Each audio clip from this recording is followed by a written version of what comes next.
supone que aquí tendría que funcionar. Sí, ya funciona.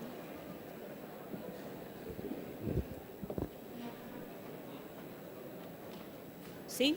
Sí, sí, ahora sí. Muy bien, buenas tardes. Señora directora del Centro de Iniciativas Culturales de la Universidad de Sevilla, CICUS, compañeras, compañeros, estudiantes, señoras y señores.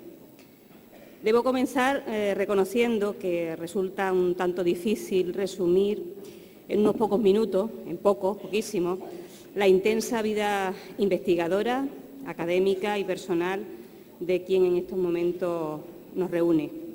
Me van a permitir, por tanto, que sea selectiva en la presentación del perfil humano y profesional del doctor Escotado. Don Antonio Escotado Espinosa está licenciado en Derecho, es doctor en Derecho. Desde sus inicios investigadores, sus trabajos no han dejado indiferente a nadie.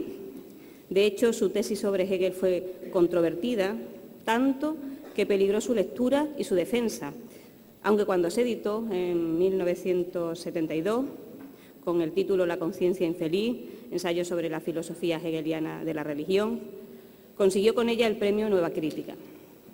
Es profesor de Filosofía y Metodología de la Ciencia en la Universidad Nacional de Educación a Distancia, UNED. Es un pensador y ensayista reconocidísimo y esta aseveración la hago de forma absolutamente justificada. Entre otras razones, debo decirles que su nombre se encuentra entre los 70 pensadores del siglo XX, que con su trabajo El espíritu de la comedia recibe en 1992 el premio Anagrama de Ensayo, que en 1999 recibe el premio Espasa Hoy de Ensayo por su libro Caos y Orden. De su prolífica obra, además de los títulos mencionados, puedo añadir a modo de ejemplo estos otros. De Fisis a Polis, la evolución del pensamiento griego desde Tales a Sócrates, editado por Anagrama en el 75.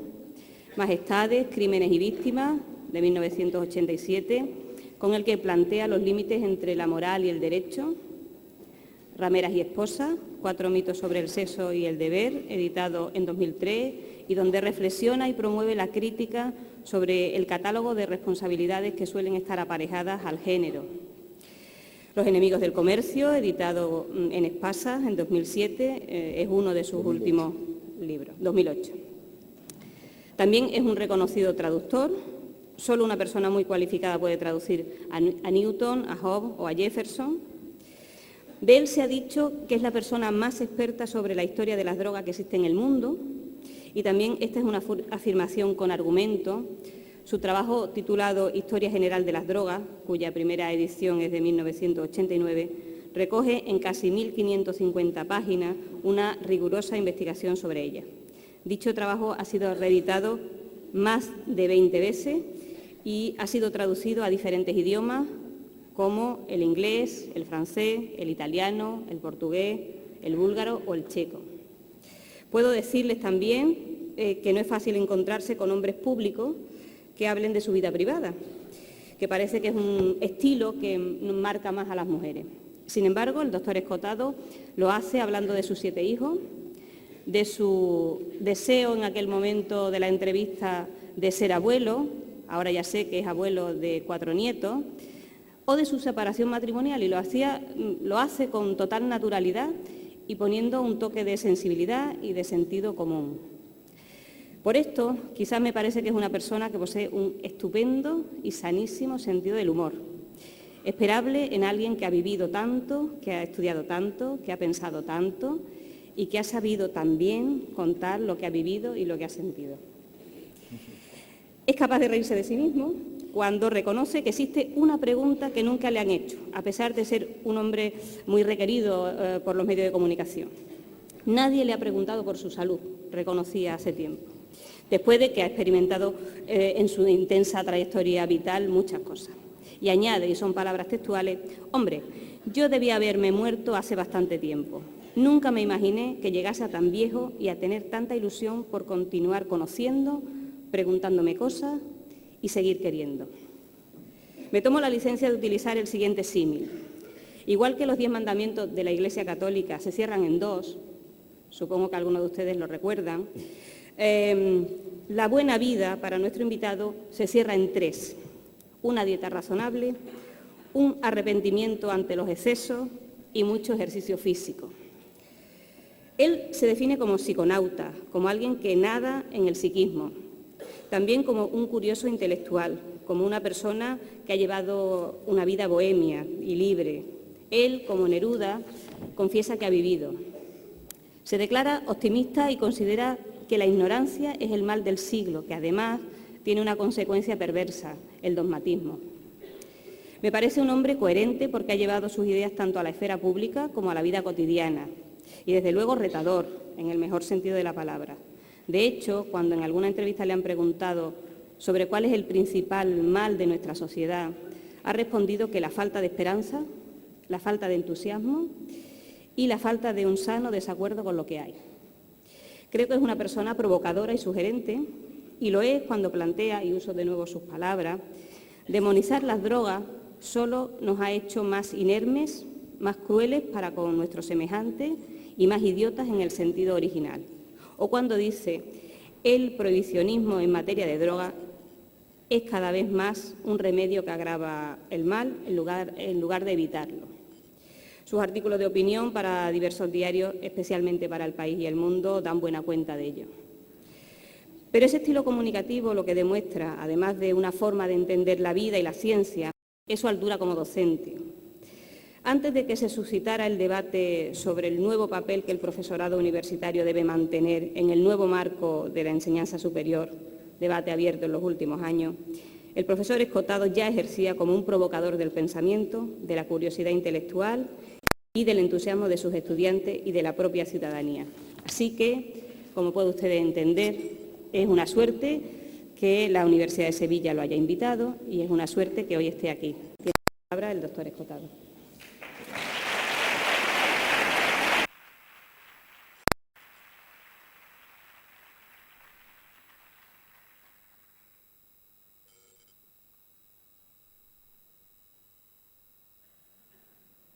O cambiamos.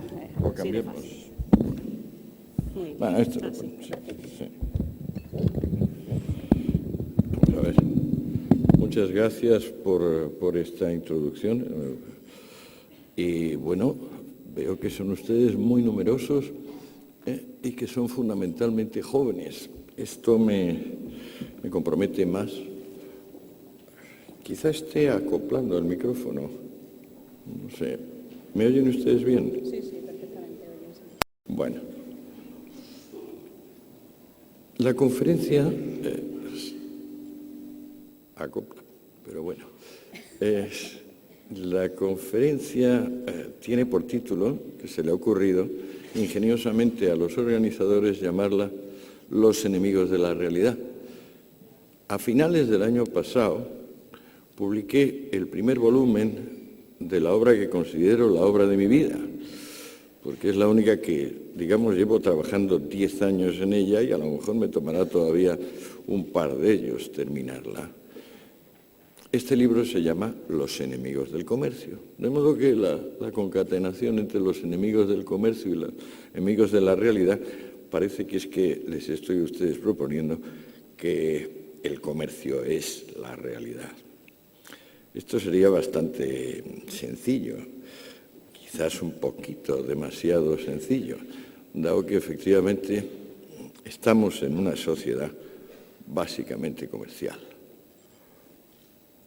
Mi libro, el de los enemigos del comercio, es una investigación histórica y voy a intentar resumírsela en esta, pues no sé, pues yo voy a intentar no hablar más de 40 minutos. ¿Hay coloquio luego? Sí. Muy bien, pues con mucha más razón. Intentaré no hablar más de 40 minutos e intentaré pasar rápidamente sobre 2.500 años de historia occidental, porque me parece que con la llegada de Internet, que nos ha permitido manejar enormes paquetes de información a velocidades lumínicas, lo primero que hemos conseguido, a mí por ejemplo, Internet me ha permitido consultar fuentes que en otro caso me hubiera vuelto loco, yendo a una biblioteca de un país y a otra biblioteca de otro. A mí personalmente Internet me da una fantástica información desde que hace 5 o 6 años lo utilizo, pero me da la sensación de que el efecto general que ha producido sobre el mundo esta mega revolución en el conocimiento ha sido más bien aturdirnos, dejarnos un poco estupefactos ante la cantidad, el volumen de lo que disponemos. No tengo dudas, por lo demás soy profesor hace 30 años, no tengo dudas sobre qué saben ustedes, porque cada año les examino. Yo he llegado a tener hasta 3.000 alumnos, porque estoy en una asignatura de primero de Políticas y Sociología. De modo que, aunque a ninguno de ustedes en particular les conozco ese fantasma de haberles estado examinando sin pausa. Este examinarles me hace ver cada vez con más claridad que estamos sumidos en una importante amnesia, que nos acordamos poco y que aquello que recordamos normalmente lo recordamos sesgado.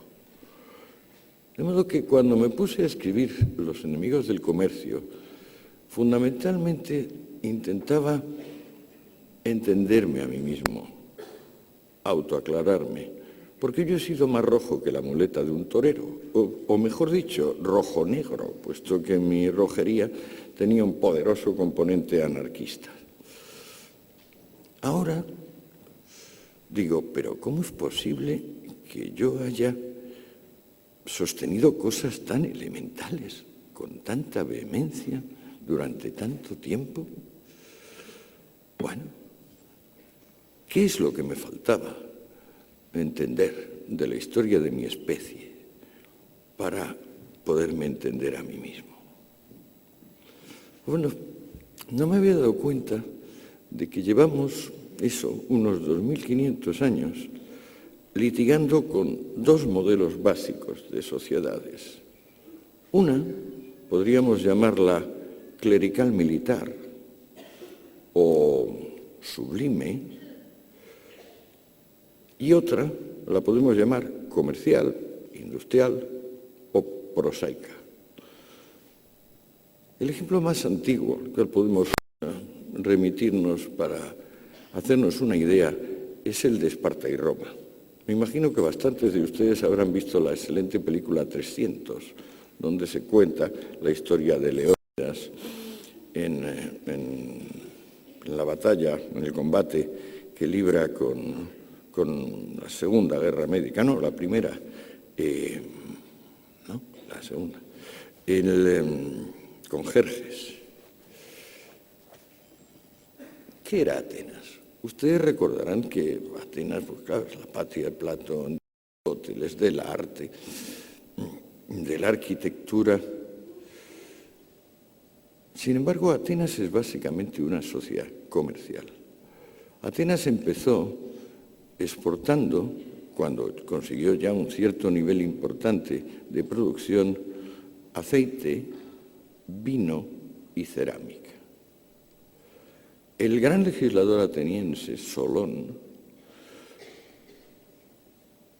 insistió siempre en que Atenas había llegado a prosperar y podría llegar a ser admirable mientras no extendiese en demasía la proporción de esclavos respecto de hombres libres.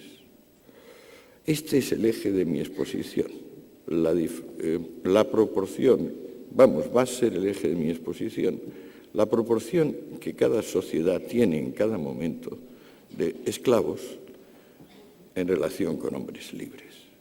Cuando Atenas despegó con Solón, a principios del siglo VII a.C., había pocos esclavos y hasta tal punto había prosperado materialmente que el número de personas pertenecientes a la clase media permitía ir a elecciones y ganarlas. Es decir, que la suma de la gente que se sentía pobre o despojada y la suma de la gente que eran los patricios, los gobernantes, era siempre inferior al sector de la sociedad que estaba dispuesto, como tal clase media, a intentar prosperar o sea que abonaba la movilidad social.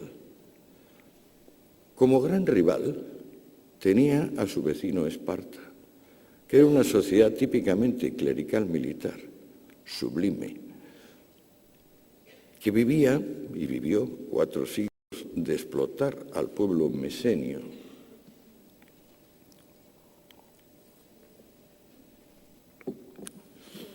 cuyo equivalente a Solón, Licurgo, había decidido disuadir a su pueblo de cualquier iniciativa comercial o industrial, prohibiendo la moneda tradicional, que por cierto fue inventada por Solón, o sea, acababa de inventarse la moneda fraccionaria, impuso una moneda de hierro, impuso que todos los hombres comiesen en sus cuarteles la misma comida y en general prohibió que su país se desarrollase en términos de competitividad, capacidad laboral, ingenio. Esparta desde entonces iba a ser la canonización del heroísmo, de la guerra, el verdugo de las democracias. Por eso, tras una larga guerra que duró un poco menos de 50 años, la guerra del Peloponeso, acabaría imponiéndose a Atenas y liquidando a las ciudades que, como Atenas, formaban parte de la Liga Délfica o la Liga Democrática. En la antigüedad no tenemos ninguna democracia que no sea sociedad comercial. Por aquello que les dije antes, porque solo una sociedad comercial tiene una clase media de tamaño suficiente como para admitir periódicas elecciones.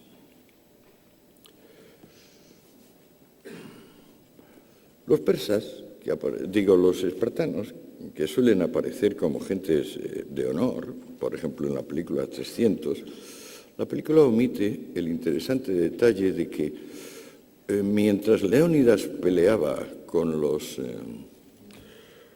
espartanos, el rey de Esparta, el segundo rey, porque los espartanos tenían un segundo rey, siempre tenían 2, estaba ya negociando con los persas en secreto, que luego finalmente, cuando los espartanos vencieron a los atenienses y a las polis democráticas, fue merced a los barcos y al dinero persa, y que en definitiva los nobles militares espartanos vendieron la Hélade a los persas por dinero y por la envidia que les suscitaba el encanto, la capacidad que tenían los atenienses de sacar adelante las cosas de una forma pacífica, a través de ciencia y arte, mientras que ellos solo sabían sacarlas adelante mediante violencia y abnegación. 3 siglos después, volvemos a encontrar en la antigüedad un conflicto entre sociedad comercial y sociedad clerical militar que se libra entre Cartago y Roma.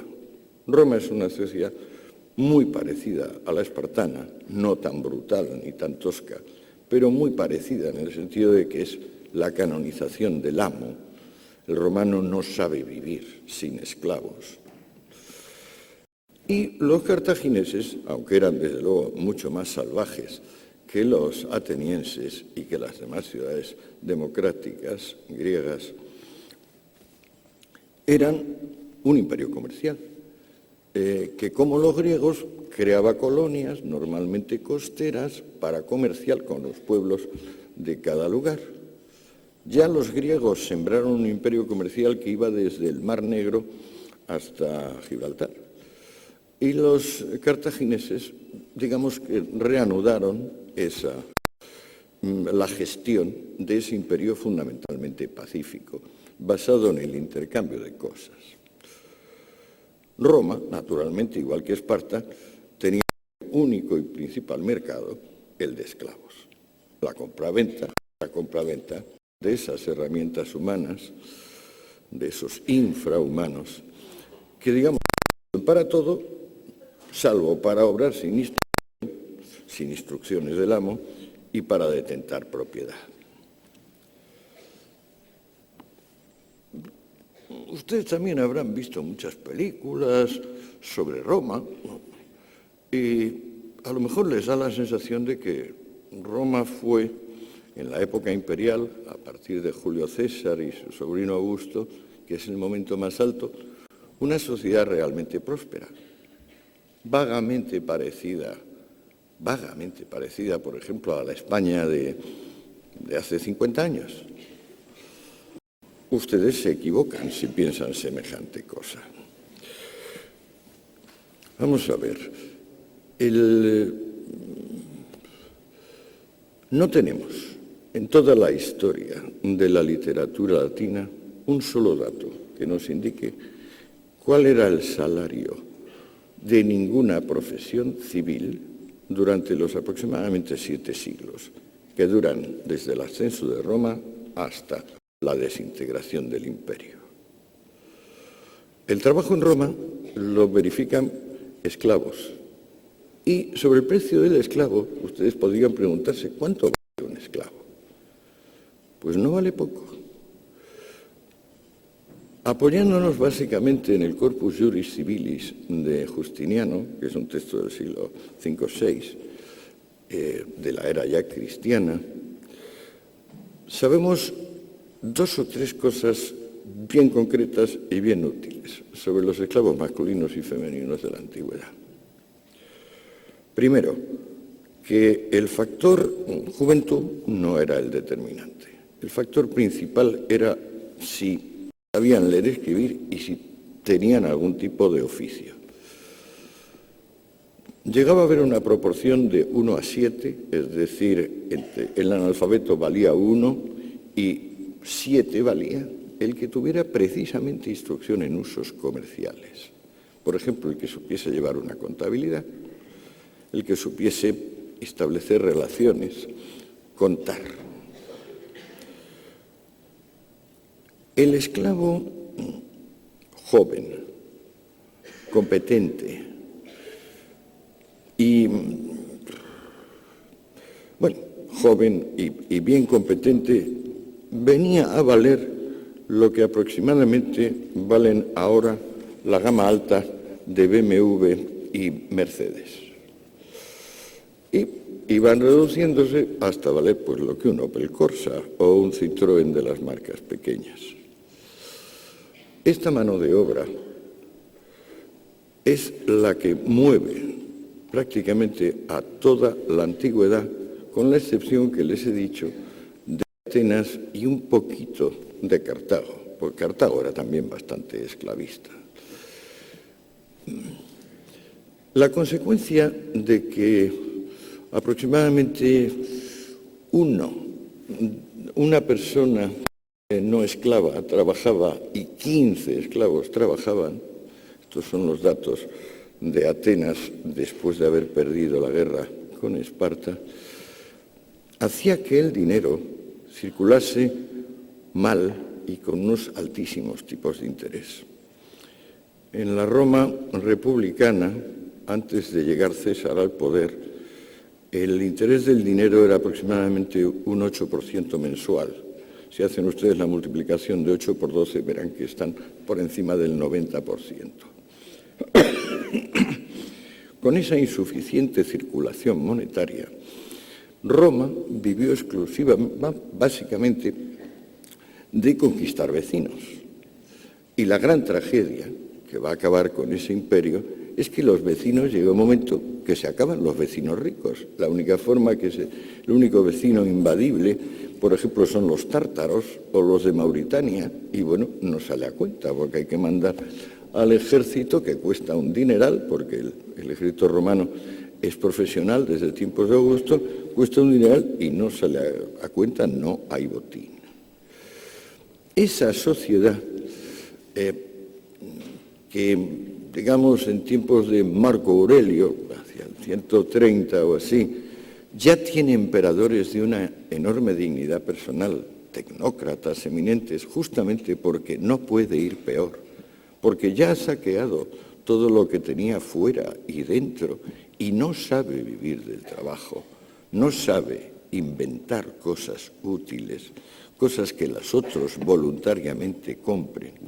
esa sociedad donde lo involuntario ha crecido tanto que prácticamente ya para tiempos de Marco Aurelio no solo es que la inmensa mayoría del cuerpo social son esclavos, sino que la inmensa mayoría de los libres son también esclavos, porque están obligados a prestaciones voluntarias de distinto tipo, que prácticamente les obligan a ceder su casa para que venga el ejército, ceder como alojamiento militar, ceder sus animales y sus aperos de labranza. En tiempos de Marco Aurelio, para que se hagan ustedes una idea, tanto le admira el pueblo romano al particular Marco Aurelio, que algunos patricios, sabiendo que el emperador está en una de sus visitas, porque en realidad no son visitas, el pobre hombre ya tenía una gran presión de los bárbaros, eran movimientos para ir, digamos, comprobando que las provincias no se desintegrasen. Algunos de esos aristócratas romanos se suicidan admirando a Marco Aurelio, simplemente porque saben que la visita del emperador les va a llevar a una situación de absoluta ruina. Estas prestaciones involuntarias llegarán en su tiempo a hacer que Roma, sin circulación monetaria, con una balanza no ya de pagos, sino en general una economía de mera subsistencia, sea un inmenso economato. Estoy seguro también de que ustedes no lo habían pensado.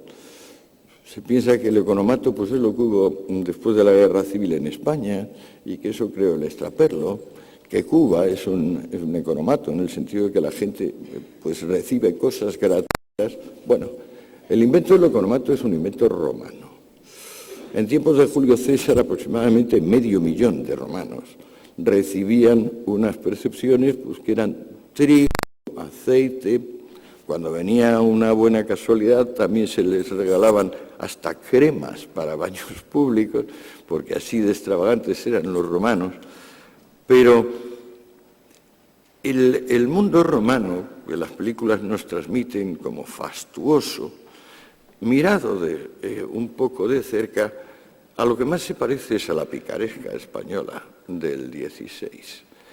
Es decir, las personas aparentan, los ricos son pobres vergonzantes, los pobres son pobres miserables, y en realidad la diferencia entre hombre libre y esclavo va desapareciendo debido a la ruina económica. ¿Qué surge entonces? Pues surge en la periferia del imperio lo que en mi libro, a falta de mejor término, he llamado pobrismo, que también se puede llamar comunismo, pero que llamo pobrismo porque se origina en una secta judía particular. No sé si también tengo que recordarles a ustedes que el pueblo judío es un pueblo familia. A diferencia de otros pueblos que tienen una estructura política,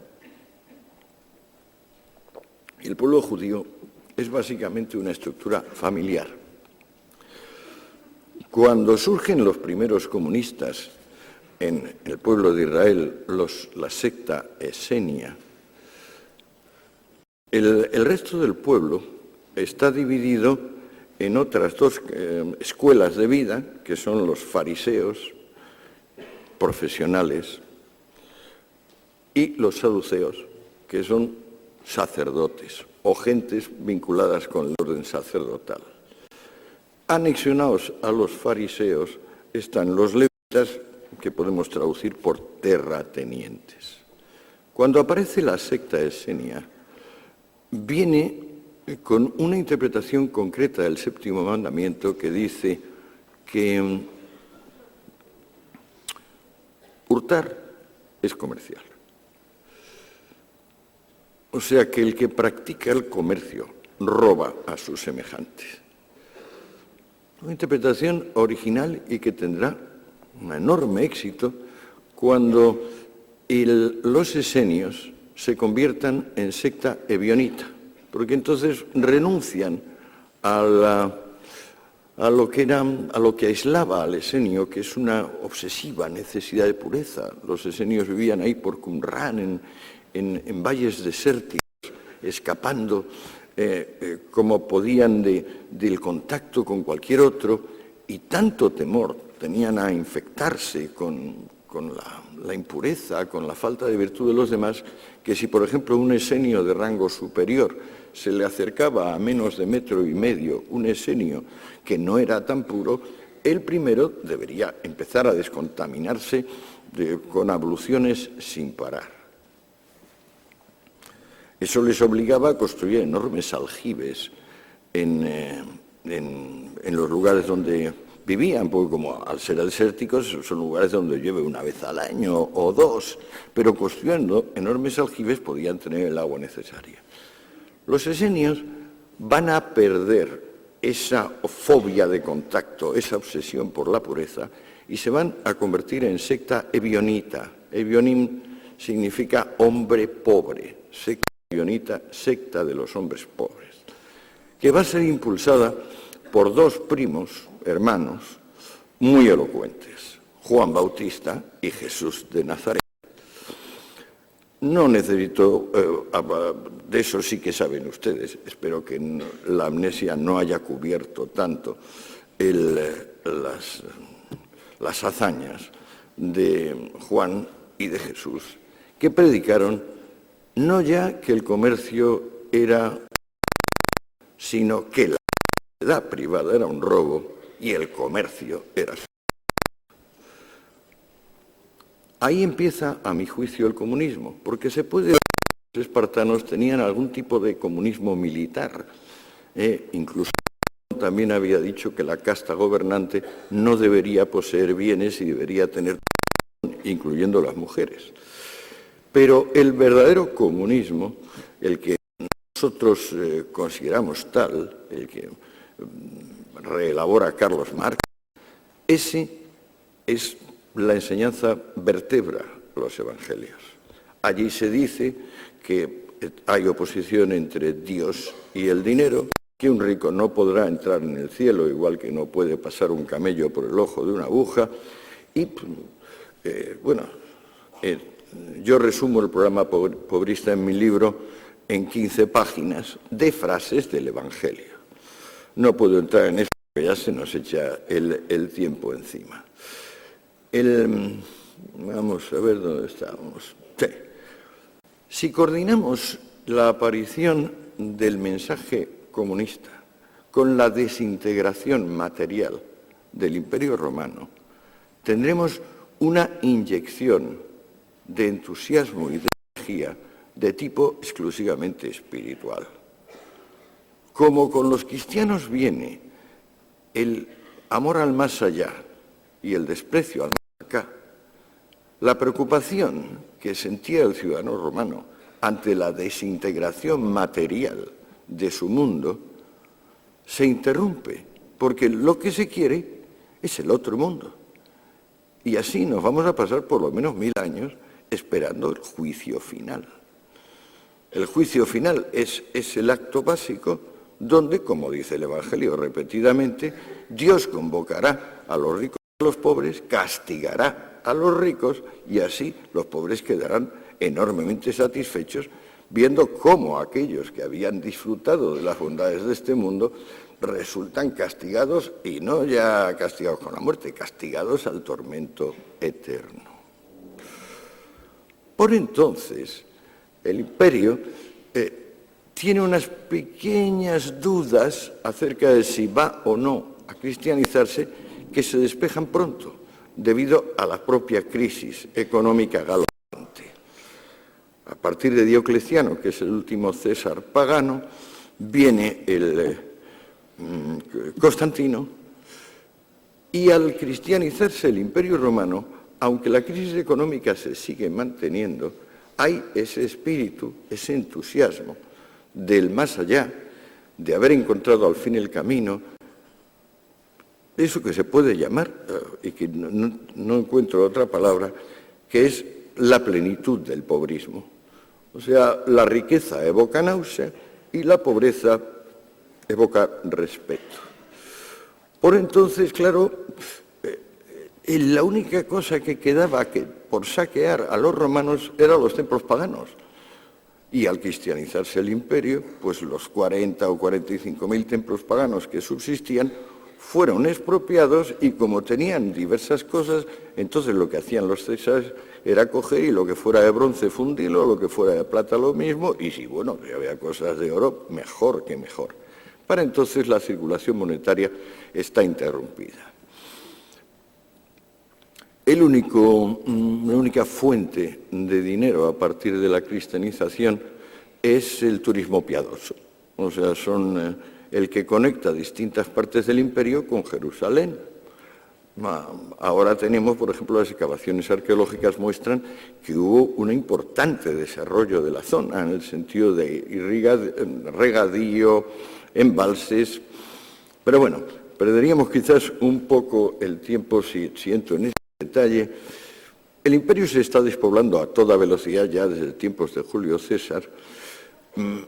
Para entonces, digamos, para Constantino puede calcularse que hay 1 de cada 3 personas, esa es la proporción, y la gente que sobra de las ciudades y la gente que sobra del campo se confluye como, digamos, en el cambio de marea, formando unas grandes hordas de personas que no caben ni en la ciudad ni en el campo.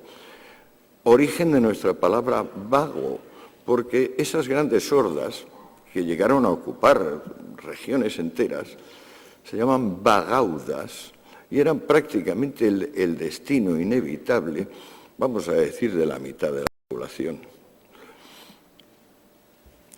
Bien, entonces, la patrística, ¿se acordan ustedes? Son 3 padres cristianos, fundamentalmente San Agustín, San Jerónimo y San Anselmo, 3 padres latinos, Agustín, Jerónimo y Anselmo, 3 padres griegos, Juan Crisóstomo, Basilio y Gregorio, y estos 6 hombres, que son sin duda los más cultos que hay entonces en ese desintegrado mundo romano, racionalizan el comunismo. Explican concretamente que en toda compraventa siempre va a haber un perdedor,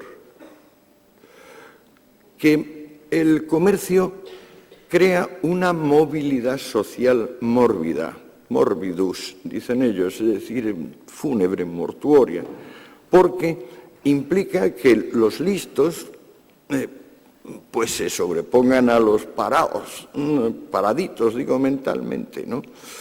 Y que esto pues va a imponer de algún tipo de meritocracia cuando lo esencial del mensaje evangélico, recuérdenlo ustedes, es el Sermón de la Montaña que dice: benditos sean los pobres de espíritu, porque de ellos es el reino. Ustedes dirán que pobres de espíritu a lo mejor se decía en sentido figurado. No. Estamos hablando de micros neuma, o sea, de poca alma, de personas, digamos, por debajo de la media. ¿Qué pasó en la Alta Edad Media? Las historias les cuentan cosas del rey Arturo, del Roldán, incluso podemos llegar ya en la muy avanzada Edad Media al Cid. Bueno, la Edad Media se puede dividir en 2 periodos fundamentales. Uno, llamado Edades Oscuras o Alta Edad Media, que viene a durar desde el siglo V hasta el siglo XII, y otro, que es la Baja Edad Media. ¿Qué sucede en la Alta Edad Media o en los siglos oscuros? Pues, señores míos, sucede que las ideas evangélicas, las ideas de la patrística, se cumplen. La Edad Media fueron 6 siglos de comunismo militante. La sociedad comercial ha desaparecido por completo. En el año 2003, un profesor de Harvard, McCormick, un medievalista, digitalizó, es decir, escaneó todos los documentos medievales del siglo VI al siglo XIII, los pasó por un programa adecuado y le preguntó cosas tan sencillas como: ¿cuántas veces aparece la palabra negotiator? Negotiator, negociante, hombre de negocios. y descubrió para su estupor que en 5 siglos había aparecido 119 veces. La palabra, por ejemplo, esclavo, aparecía 700 millones de veces. La palabra señor aparecía 600 millones de veces. ¿Cómo es posible que se desvaneciese léxicamente algo? Pues porque se había desvanecido su fundamento. En los siglos oscuros, el fenómeno ligado a la efectiva desaparición del comercio es que se embosca el territorio, se pierde la relación y cada una de las zonas donde queda población está obligada a la autosuficiencia. Lo que pasa es que esa autosuficiencia desde el punto de vista de la patrística y desde el punto de vista del Evangelio, esa autosuficiencia es lo justo y lo bueno. Y se manifiesta en autosuficiencia religiosa, y eso son las abadías y conventos, es decir, son las reuniones de monjas y de monjes que se aíslan del mundo en la espera del más allá, y las comunidades laicas que se llaman cortes, que también se concentran en unos pequeños lugares e intentan, pues eso, ser autosuficientes.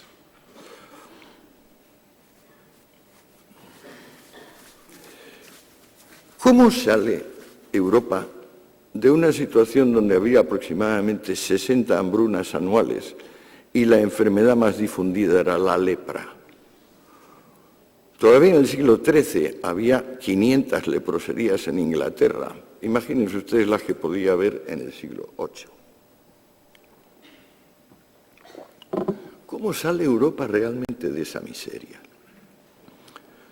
Pues cogiendo a la gente joven y bonita de ellos mismos y vendiéndolas a los bizantinos y a los árabes, que son los únicos que tienen una entidad como compradores. De modo que se produce una evolución del esclavo al cautivo, porque ya, naturalmente, como la única empresa mercantil que hay es la caza y captura de cautivos, pues claro, el cazador no está dispuesto a distinguir si el que va a capturar es de familia noble, medio noble, plebeya o si es un esclavo. Simplemente se va a tener a su aspecto. El origen de la economía europea es el tráfico con cautivos. La primera capitalización que se consigue tras los siglos oscuros es ese tráfico. Es un poco triste toda esta historia. Se va poniendo sombría y oscura, como su propio nombre indica. En aquel periodo, digamos, cuya figura principal es Carlomagno y su hijo, Luis el Piadoso, Ludovico Pío, las leyes consideran que la propiedad es en realidad colectiva. Uno se pone a pensar en de quién es esa tierra y se descubre que es de fulano, de la familia de fulano, del ayuntamiento, del rey, y entre el rey y el ayuntamiento del señor feudal correspondiente. La propiedad es intransmisible, pues. No se puede ni comprar ni vender. Y en los pocos casos donde se intenta hacerlo, los tribunales lo anulan, porque hay algún pariente que se interpone y dice que han vendido una cosa que no era en realidad suya. La gran figura que les digo, Carlomagno, por ejemplo, es un analfabeto. En su tiempo, la donación de bienes a la Iglesia y la conquista militar de territorios, casas u objetos son los únicos modos dignos de adquirir.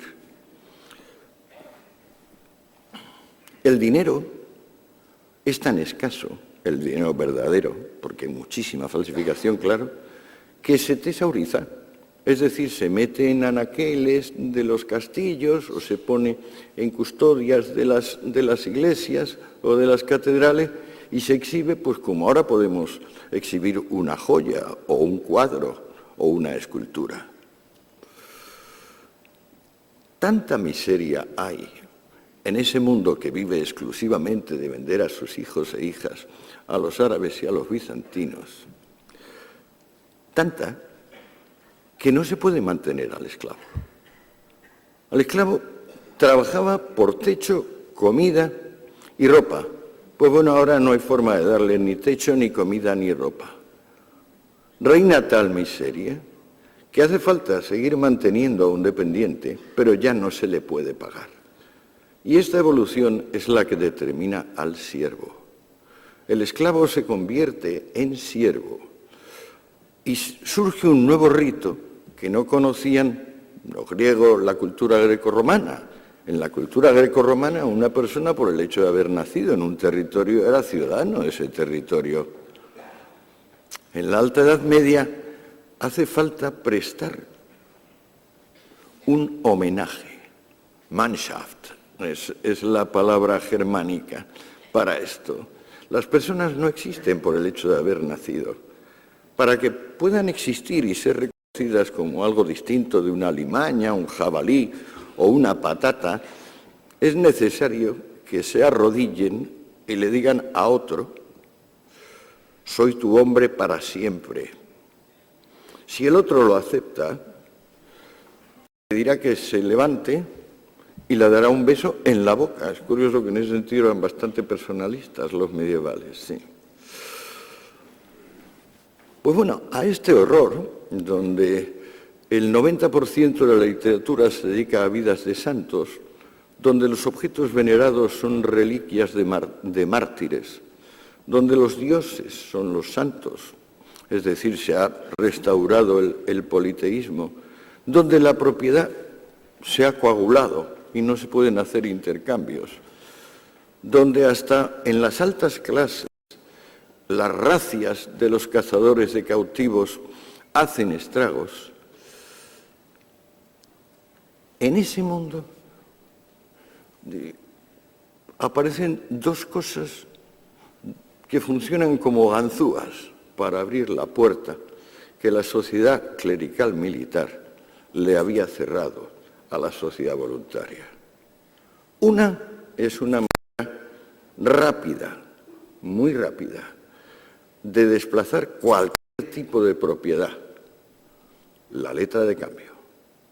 Probable descubrimiento de los judíos, que llevan 8, 9 o 10 siglos siendo perseguidos como los que mataron al Salvador, los que mataron a Dios. La letra de cambio.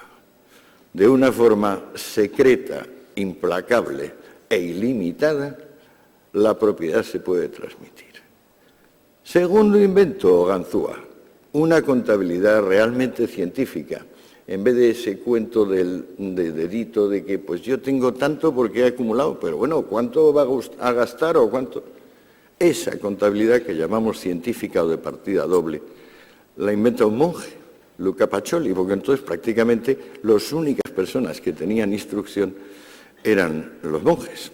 Ya les digo que el propio emperador Carlomagno era analfabeto.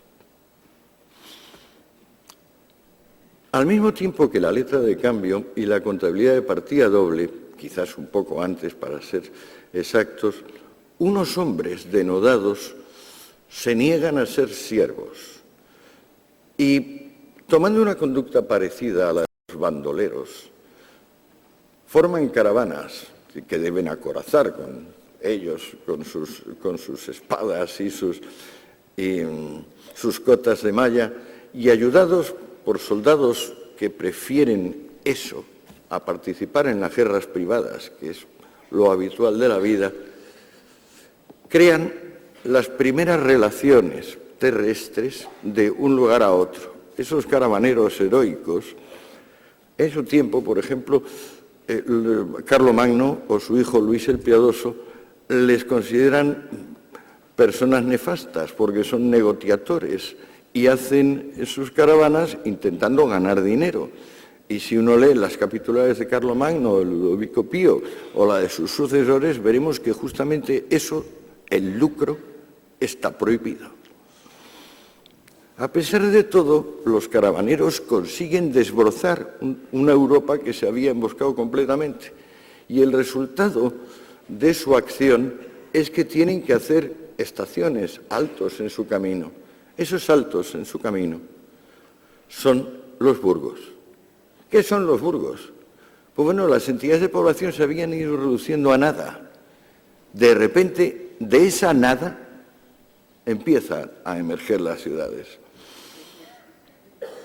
Lo esencial de los burgos es que la población, simplemente con residir allí un año y un día, quita el vínculo de dependencia. Es decir, aquello que se le había impuesto como homenaje, el ser hombre de otro hombre, se quita con los burgos. Bueno, veo que ya llevo bastante tiempo. Me temo que si sigo contándoles lo que llega hasta nosotros, va a ser la leche. O sea, esto va a durar demasiado tiempo. Vamos a ver cómo demonios de esa situación, donde estamos en que los caravanas acorazadas han conseguido desbrozar un poco una Europa emboscada, y empiezan a surgir los primeros burgos o ciudades libres o ciudades comerciales, ¿cómo llegamos, digamos, un poquito, cómo salimos de eso? Bueno, da la casualidad de que con los burgos y los caravaneros se restaura la circulación monetaria. Al restaurarse la circulación monetaria, acontece una cosa que llevaba sin acontecer 1000 años, que es que cuando alguien trabaja se le puede pagar en dinero. Cuando empieza a haber posibilidad de cobrar en dinero, hay tal brote de entusiasmo que un letargo que dominaba a las ciencias y a las técnicas desde tiempos de los atenienses, auténtico sopor mortal, se convierte en actividad.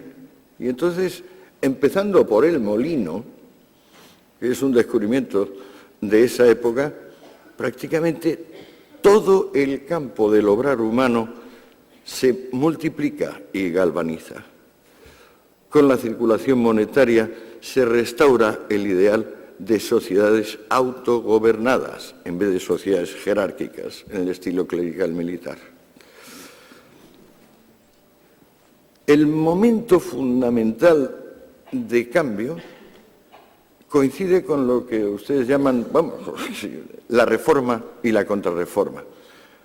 Recordamos de la reforma y la contrarreforma que estaban opuestas, es decir, la contra es contra los luteranos, y sin embargo, en un punto están totalmente de acuerdo los reformistas y los contrarreformistas, que son los jesuitas, en que el cristianismo tiene que dejar de ser pobrista. Y lo primero que leemos, si leemos, por ejemplo, a los jesuitas o a la Escuela de Salamanca, por hablar de los católicos, o si leemos a Calvino o a Lutero, lo primero que vemos es que se le dice al fiel: estás obligado a ser un profesional competente, estás obligado a ganarte la vida bien, estás obligado a ser rico, estás obligado a prosperar. El cristianismo, pues, ha renunciado a ser comunista. Pero le ha tomado ¿cuánto? Pues si Lutero y Calvino son del 16-17 y el imperio se ha cristianizado en el siglo IV, pues hagan ustedes una idea, tendrán bastante más de 1000 años. La evolución de un cristianismo ya no pobrista va hacia las democracias. Pero fíjense ustedes que cuando se consigue la democracia, hay dos modelos de democracia completamente distintos. La democracia que podemos decir prosaica, que es la que se impone en los Estados Unidos, y la que antes se ha impuesto en Inglaterra,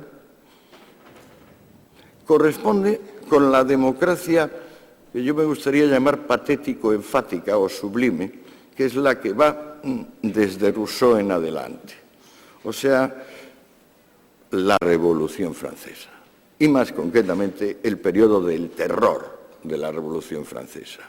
El periodo del terror se puede definir como aquel momento en que la masa en general rompe los diques que separan estamentos, clases sociales, y encarna en un solo individuo, que como guía o custodio de todo, legisla. Esto sucedió en la Revolución Francesa con Robespierre y no ha dejado de suceder en el modelo, digamos, de democracia sublime, democracia de masas, que se puede también llamar democracia popular. Para entonces, el comercio y la industria no es ya que se han desarrollado, sino que han alcanzado el nivel de la máquina de vapor, de la mecanización en general, del cultivo agrícola. Ya estamos hablando de una sociedad más o menos parecida a nosotros, donde lo que antes era fe y oficio bélico es básicamente profesión, capacidad profesional. Por profesión se entiende acto útil para un tercero.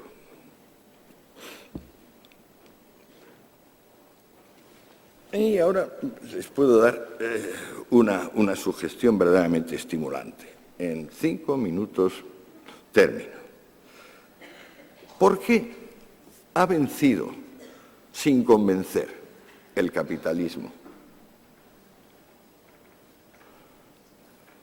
Naturalmente, capitalismo, hay que entender por capitalismo privado. Es decir, el suyo y el mío, y el de mi compañera en la mesa.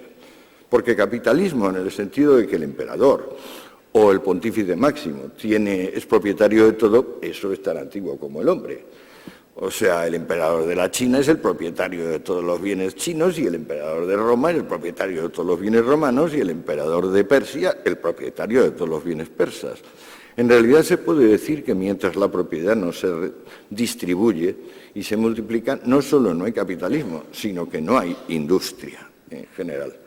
Pero ¿por qué el capitalismo ha acabado venciendo y, sin embargo, genera tantos resquemores, tantas vacilaciones, tantas dudas? No ya la postura de un Bakunin anarquista o la postura de un Marx, no.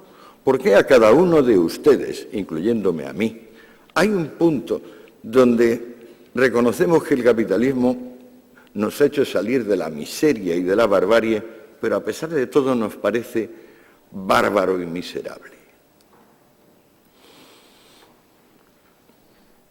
Puede tener relación con que si le quitamos a la vida su componente religioso, es decir, el que de repente alguno de ustedes o yo nos declaramos profetas y mesías y les suplicamos a los demás que nos sigan porque vamos hacia la salvación, o también pueden ustedes elegir entre hacerse jefe de mafia o jefe militar y igualmente encauzar, podemos decir que el proseísmo del comercio y de la industria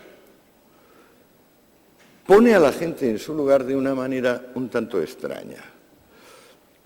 Digo un tanto extraña porque en vez de deberse a inspiración divina o victoria militar, es siempre una combinación de suerte, básicamente suerte, y tenacidad. El comercio, no solo el comercio, el profesionalismo en general, puede ser bien injusto, es decir, puede haber un profesor que tenga más méritos que otro y sin embargo pues ocupe una posición inferior, pero a pesar de todo, en general, existir la profesión de profesores ya indica que hay una hacienda pública lo bastante capaz como para tener enseñanza superior y que por tanto ya hay un entramado de relaciones comerciales e industriales que han permitido estar por encima, por ejemplo, del mundo aquel de los cautivos que les contaba. Pero, entonces, lo que molesta del capitalismo es quizás que tiene un elemento de meritocracia, por meritocracia, mérito, es decir, una sociedad donde más o menos los dos únicos factores que influyen son, uno, la suerte, dos, la tenacidad o la habilidad de cada individuo. ¿Es eso todo? Por eso nos molesta el capitalismo y nos parece de alguna manera un sistema eficaz pero bárbaro. Yo sospecho que no. Yo sospecho que lo que hace del capitalismo un sistema difícil de tragar, que tiene éxito pero que no tiene éxito, es que está basado en la destrucción, pero en una destrucción que crea. Es decir, lo que da dinero, lo que da prosperidad, lo que aprovecha en general a todos, es una destrucción creativa que, si les digo la palabra, la van a entender enseguida. Innovación. El capitalismo ha ido descubriendo nuevos métodos para hacer lo antiguo, nuevas cosas que no se habían descubierto, nuevas reuniones de individuos, nuevas asociaciones, en general, todo nuevo. El mundo actual tiene muy poco que ver con el mundo que hemos estado hablando de la Edad Media, muy poco. ¿Por qué? Porque ha prosperado la innovación.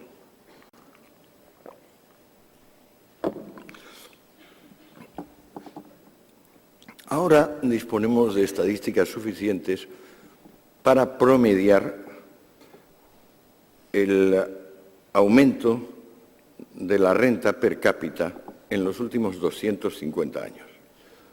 La media es el 2%. De modo que hemos subido aproximadamente un 500% en 250 años. Donde había una judía, ahora hay 500. Donde había un zapato, ahora hay 500. Aproximadamente. Y sin embargo, fíjense ustedes que en nuestros corazones todavía se dice que las desigualdades crecen. La maquinaria de producción masiva en la que consiste la industria capitalista es fundamentalmente masiva. Y quien realmente se ha ido de la película son los pontífices, los señores feudales, los autócratas. En las altas esferas económicas actuales hay mucha más movilidad todavía que en las bajas. Salvo un par de dinastías industriales que se han conseguido conservar 100 años, no hay nadie que se mantenga en la cumbre. El sistema capitalista está basada en una destrucción creativa, una innovación que afecta principalmente a las personas y que beneficia fundamentalmente a las masas.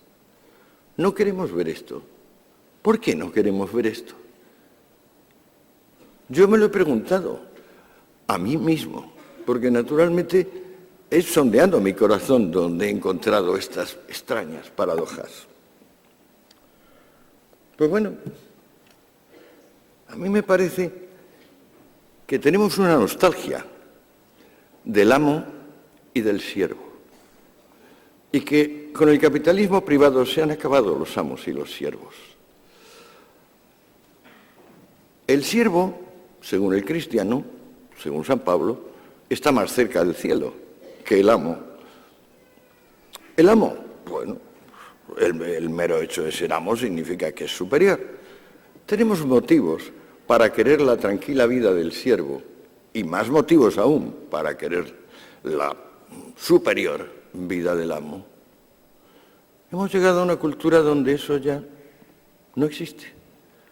Fuerzas impersonales, que son las que guían la invención y canalizan las energías, han creado una sociedad donde continuamente se van inventando cosas que van dejando viejas, van lanzando en el baúl de los trastos inservibles las cosas que nos han parecido más básicas.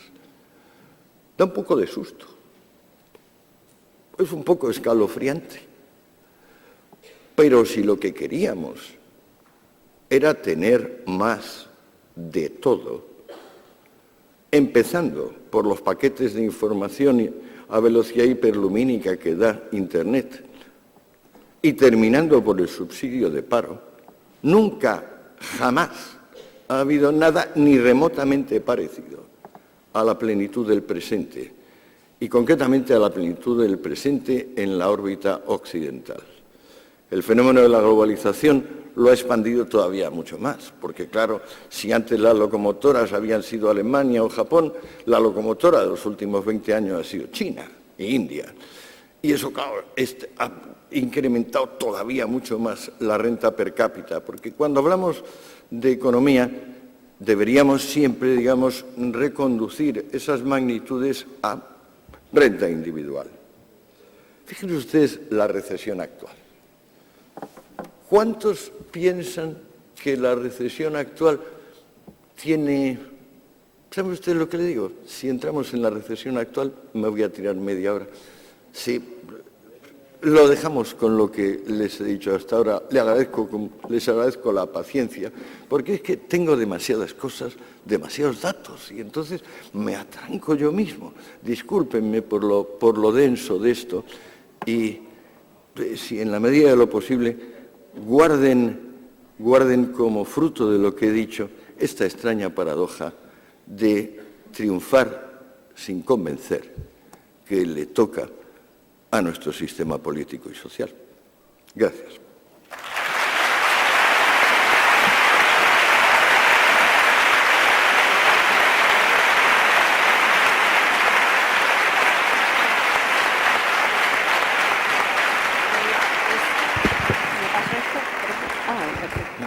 Ahora ya sí que lo hemos conseguido.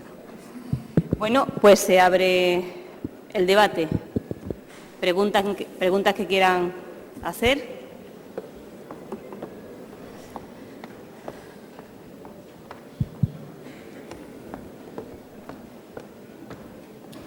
La dejo abierta.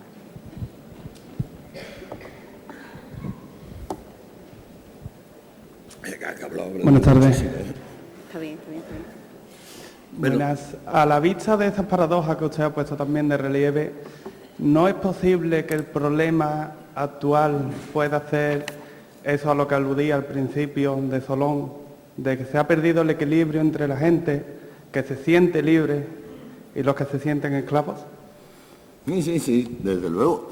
Por eso les decía que hay una nostalgia del amo y el esclavo, una nostalgia secreta. O sea, nadie se atreve a decir ahora yo quiero ser amo, y menos aún a decir yo quiero ser esclavo, pero en la práctica nos conducimos como sí. O sea, la limpieza del alma que necesitamos hacer, limpiar los bajos, hacen los petroleros cuando en cada viaje, esa cada persona tiene que hacerla y no es fácil. No es fácil. Intentamos triunfar a costa de los demás y muchas veces intentamos perder a costa de los demás. En este sentido, hay todo un movimiento de mala fe que es muy básico.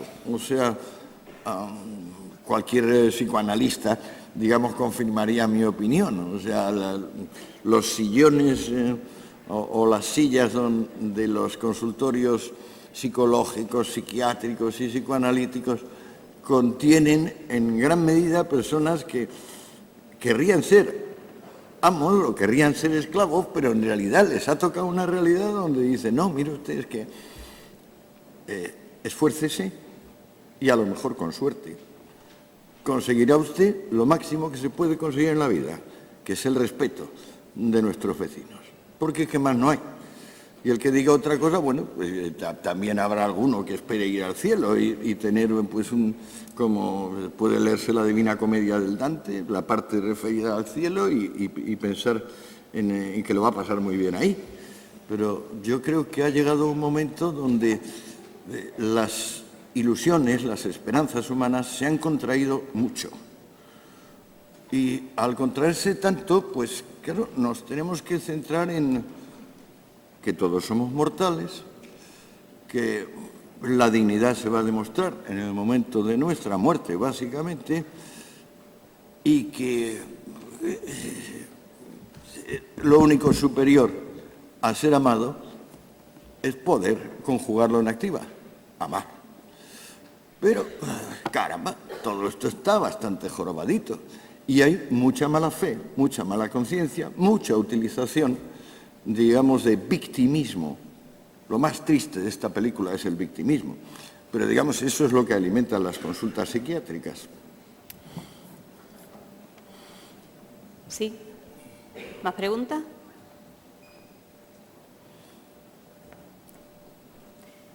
Aquí delante, por favor. Sí, pero espere un momentito que le van a traer un micrófono.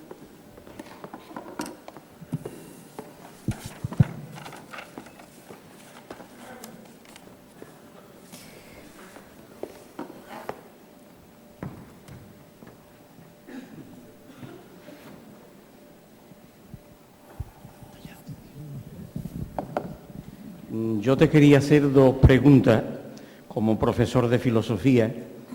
La primera es que creo que el texto original que aparece en el Sermón de la Montaña es referente a los pobres, a los que nada tienen. Creo que hay un añadido ahí de el pobre de espíritu, cuando en realidad es la pobreza total, la que verdaderamente hace cercano al reino de los cielos. Esa es la primera pregunta. No, pues por eso, luego me haces la segunda, pero tengo que contestar a eso.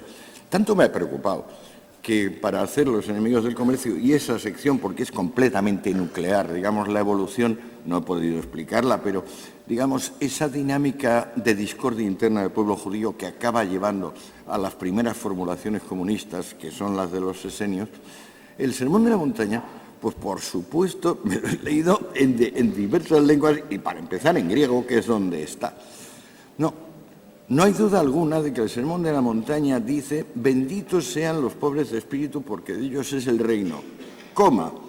Benditos los afligidos, benditos los humildes y benditos los perseguidos. Eso es lo que dice el Evangelio, pero si luego uno sigue viendo lo que rodea al Sermón de la Montaña y los demás actos, ¿cómo es posible que se nos haya olvidado que la vida pública de Jesús empieza expulsando a los mercaderes del templo y que la vida pública de Jesús termina expulsando a los mercaderes del templo? Porque es que así es. En la primera, que es un acto donde Jesús es un desconocido y tiene mucho valor, mucho coraje, solo la cuenta el Evangelio cuarto, el de San Juan. La otra la cuentan los tres evangelios, los otros tres evangelistas, y además es un acto amenazador, porque al venir y expulsar a los comerciantes, cortocircuita el funcionamiento de Jerusalén, porque en realidad la religión judía consiste en ofrecer ofrendas al Señor Yahvé, al Padre, que llama el Evangelio. Si uno viene y echa a los comerciantes, la gente no puede comprar las ofrendas. Entonces se cortocircuita el funcionamiento. Es algo así como si ahora viene un señor, se va a la Meca y dice: queda prohibido que la gente dé vueltas en torno de la plaza y bese la piedra negra. Pues se acabó la Meca. Jesús es tan brutal el ataque que es comprensible, como dicen Marcos, Mateo y Lucas, es que los notables de Jerusalén, temiendo el pueblo, es decir, temiendo una rebelión que va a llegar 18 años más tarde, una terrible, la Primera Guerra, temiendo una insurrección popular, decidieron matarle porque le preguntan a Jesús: ¿y por qué haces esto? Dice: no tengo por qué daros explicaciones. También lo dice el Evangelio. Bueno, y ahora, perdón, y la segunda.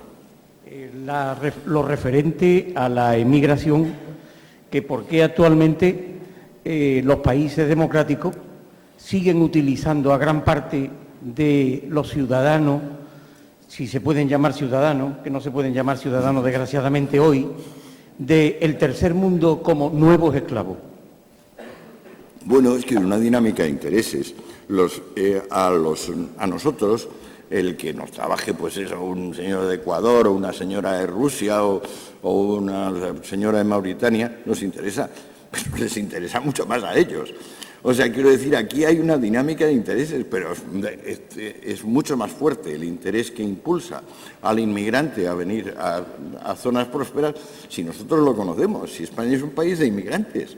España, desde tiempos de Carlos V, que es cuando, frente a una Europa que se va haciendo sociedad comercial decide que no, que va a ser el gran adalid de la sociedad clerical militar. España desde entonces lo único que tiene es inflación y despoblación, porque con la llegada masiva de oro y plata de América lo que hacen es subir los precios de tal manera que la gente se muere de hambre. Y para no morirse de hambre, porque no se puede hacer frente a esa subida de precios, es por lo que comienza el éxodo masivo nuestro a América. Pero es que nuestro éxodo de migrantes,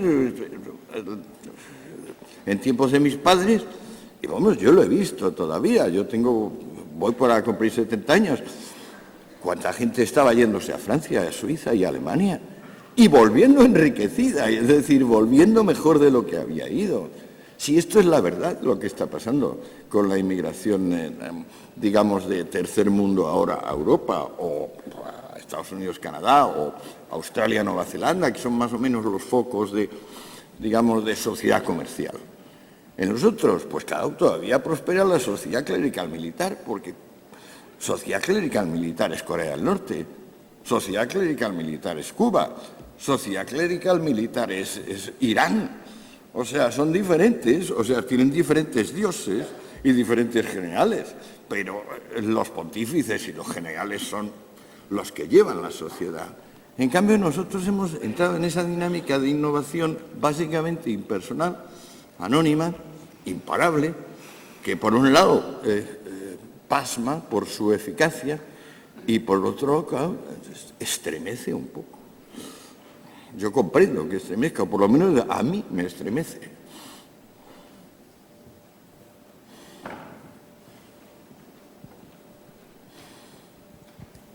Hola, buenas tardes. Yo quería ante todo felicitarle por esta disertación, que yo creo que a mí personalmente, y me imagino que a muchos de mis compañeros nos hemos quedado apabullados. Yo he sido estudiante de medicina, ya he terminado, y claro, particularmente poco sé de historia y poco sé de filosofía. Y bueno, mi pregunta era, en esta sociedad que usted dice que es comercial, en la que nosotros vivimos, yo quería preguntarle qué papel puede tener ahora mismo y qué papel tiene de cara al futuro lo militar y lo religioso. Hombre, lo militar va en franca decadencia, gracias a Dios. Hace bastante tiempo que lo militar es simbólico, casi es virtual. La diferencia entre juegos de ordenador, de comandos, no sé qué, que le gustan a mis nietos, y lo que realmente ha pasado en Irak, que ha sido una atrocidad, ha muerto mucha gente, ¿no? Pero se van como confundiendo cada vez más. O sea, es de esperar que en el futuro las personas resuelvan sus asuntos con todo lo duro que es el mundo de las relaciones voluntarias, pero que el mundo de las relaciones involuntarias, o sea, la fe, el servicio militar, la nacionalidad, esas tres, que son las tres obligaciones básicas, y en el pasado a eso se añadía la cuna, la cuarta, que esas cuatro, esa dinámica impersonal de innovación y creatividad, las va pulverizando. O sea, auguro un porvenir bastante negro al ejército, en general. Va a quedar como gendarme, como está ahora los Estados Unidos. Yo no sé, quizá, por ejemplo, Europa se haga con alguna unidad de intervención rápida, basada en todo, pero es que sale tan caro y sirve de tan poco. O sea, conquista tan mucho más el comercio que las armas o el hisopo del pontífice lanzando el agua bendita, conquista tan mucho más que el que ahora realmente pretenda recurrir al... Yo creo que, por ejemplo, los americanos tienen ejército por lo que tienen de misión histórica, por el peso de la púrpura, que ya quisieran quitársela de encima, pero que no pueden. Yo creo que están hartos los americanos. Ya les fue duro tener que intervenir en la Primera Guerra Mundial para impedir los afanes del Kaiser. Más duro y más costoso en vidas les resultó intervenir en la Segunda Guerra Mundial y, claro, evitar que Europa se convirtiese en un feudo de Hitler y toda Asia en un feudo del emperador de Japón. Luego han seguido, pero yo no creo que los americanos tengan vocación militar. No es una nación militar. Roma es una nación militar, por ejemplo, Esparta, incluso Rusia se podía decir, pero América no. América es la punta de lanza de la sociedad comercial y está creada precisamente porque los pilgrims, los peregrinos que fueron allá por primera vez, esa gente eran básicamente de mentalidad comercial. O sea, tenemos también, eso me alegro de que salga el tema, porque es otra de sus amnesias. Estoy seguro que ustedes lo ignoran. Entienden que puritano es una persona que es muy severa y quiere fastidiar a los demás y no les quiere dejar a los demás ser como son. O sea, puritano es un tío que es intolerante. Bueno, eso es simplemente de no haber leído. La obra cumbre del puritanismo es El paraíso perdido de Milton. Milton es el único hombre que en inglés escribe como escribía en griego Homero. O sea, un monstruo. El paraíso perdido es un poema interminable. Lo fundamental del paraíso perdido es una reinterpretación de la caída. Porque, claro, el cristianismo está viviendo de que qué mal aquello de que por Dios te comiste la manzana y entonces os echaron. Y desde entonces hay que luchar, hay que morir, ay, qué mal nos va, ¿no? Y pues una recuperación de ese paraíso perdido va a ser el cielo, que es un concepto que no está en la religión judaica, que viene con el cristianismo y que luego se aferra a él también el Islam, que no lo suelta.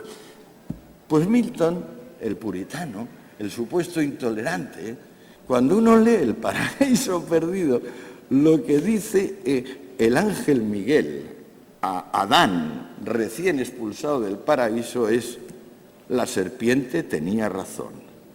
Aquí comienza la verdadera vida.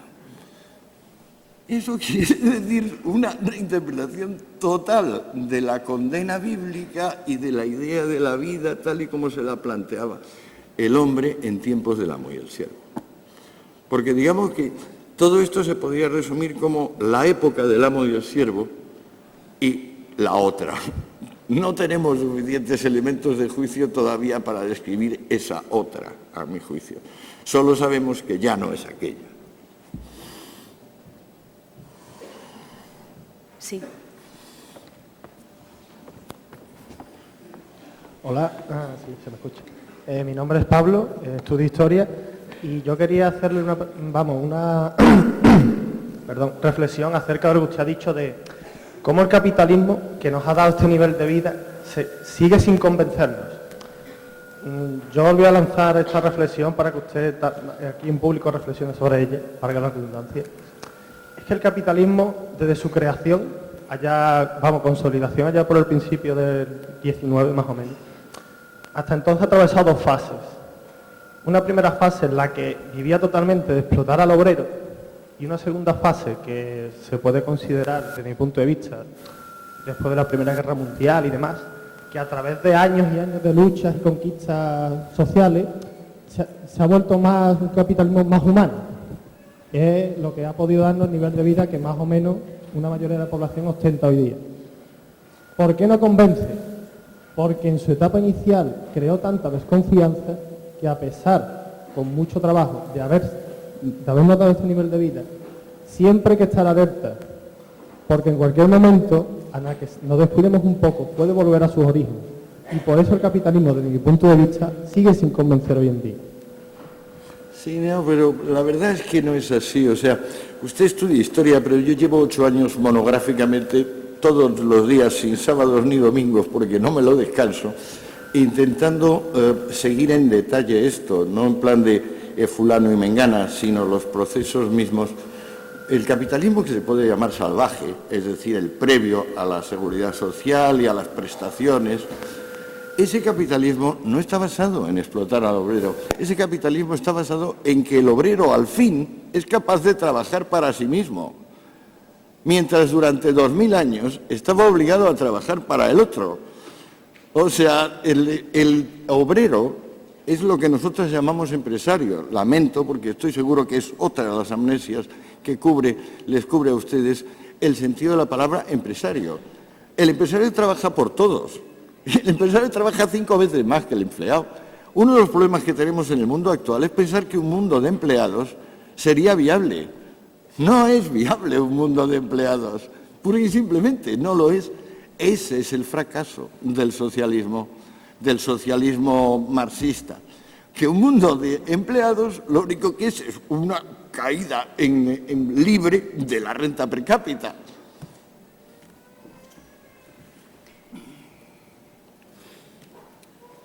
Tenemos la posibilidad de una pregunta más para ser rigurosos con el tiempo.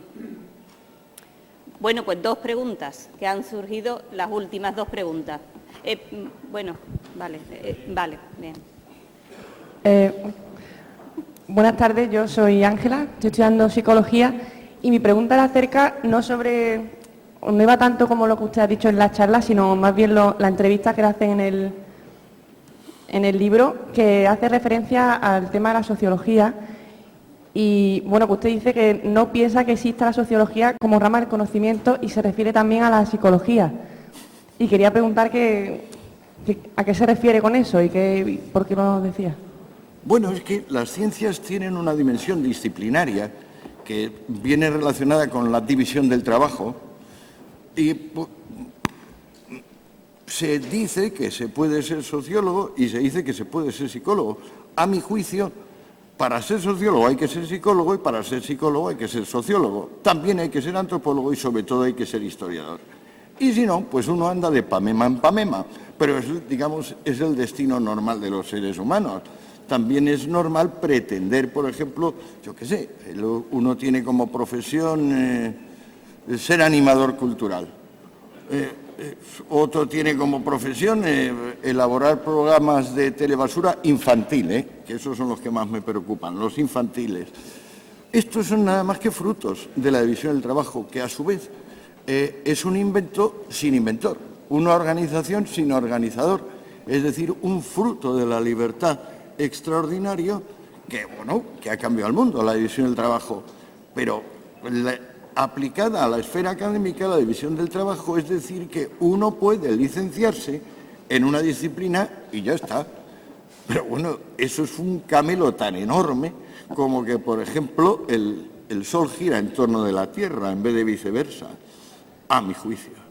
Pero también es cierto que exigir de los profesores ese amor incondicional por el conocimiento que hace que nunca terminen, nunca, de saber ni siquiera lo que piensan que más saben, eso que decía Sócrates, solo sé que no sé nada, pues bueno, pedírselo eso a la profesionalidad académica, a la cual por lo demás pertenezco, pues un poco pedirle peras al olmo. La última pregunta.